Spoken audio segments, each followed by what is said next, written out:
Community, can I tell y'all something? Culture Kinesis was created, conceptualized long before it was founded. And I just put two and two together. I know it sounds wild, but here's how. Follow me. And so you know who you're following. I'm Rachel Wiley, CEO and founder of Culture Kinesis, where we do the work of cultural reimagination. I recently participated in an artist residency in Charleston, South Carolina, and spent time with a decade's worth of my creations. My half-finished essays, my poems that ain't quite rhyming right, my songs with unsteady melodies and incomplete chord progressions. The truth is, I don't always know how to act when I get reacquainted with my artist self, especially after periods of disconnection. It's a process every time, no matter how many times I do it. It's like I forgot how to be in that self. So this time, this artist residency, I told myself that I was going to finish the songs for a project that I've been working on since 2018. In this project, I test my theory that if I can activate empathy, vulnerability, and intrinsic desire to connect in a room full of strangers by leveraging my own stories through song, that I and the audience can establish a spontaneous community in which to do the work of unlearning, re-education, and reconceptualization of community. I've only shared this piece publicly, and it was in draft form, once. I told myself that I would finally move this train forward. And that is how my nonprofit executive director self thinks. Make progress, accomplish something, maximize time. But I want you to know that self is not my truest, most honest self. I'm an artist.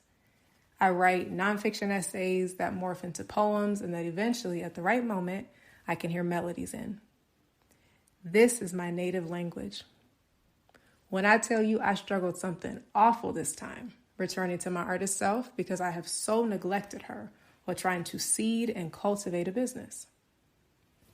In these moments, I like to say that James Baldwin, who's one of my creative guides, comes to retrieve me. I actually think he's sent. Here's why I say that.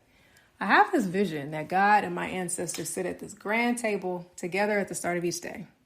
God reviews with my ancestor team what I'll be up to for that day and the lessons that I'm supposed to learn. And I imagine that when he gets to the lessons that has taken me a little bit longer to learn, my ancestors, an outspoken bunch to be sure, start to stir. You can hear them saying things like, Lord, she don't listen. Here we go again, just like last time. God, respectfully, I can't go today. I tried to tell her, she don't listen. And I imagine at that point, God lets out a big sigh and says to them, all right, let me see if James Baldwin is available to talk to her. James always is. And he reminds me that he left wisdom for me, for us, like his essay, The Creative Process, which has gotten me through every single moment of stuckness. The main message of this piece is that to be an artist is to be what he calls, quote, an incorrigible disturber of the peace and a questioner of the order of things. So I read it, probably for the 100th time in this life, and then something happens. I remember that what I am doing is quite literally a creative process. I stop resisting. I stop trying to play a role. I stop overthinking. I stop rushing myself. I release the intellectual, the analytical. I embrace the creative, the experiential. I start to use a different mind. It happens this way every time. And it happens this way because I always forget that I can be more creative. And not just can be, must be. The more time I spend with Baldwin's words, the more convinced I am that it's not a question of whether we are artists or not. It's a question of what relationship we are in with our artist self and whether we choose to embrace or resist that self. I didn't finish a single song at this artist residency. Not one, not even one. Now, I'll be honest with you, some of that had to do with me being late for my flight and forgetting my keyboard. That's a cautionary tale to not pack at the last minute. Most of it, however, had to do with me needing to engage in a more creative way than what I had set as the objective.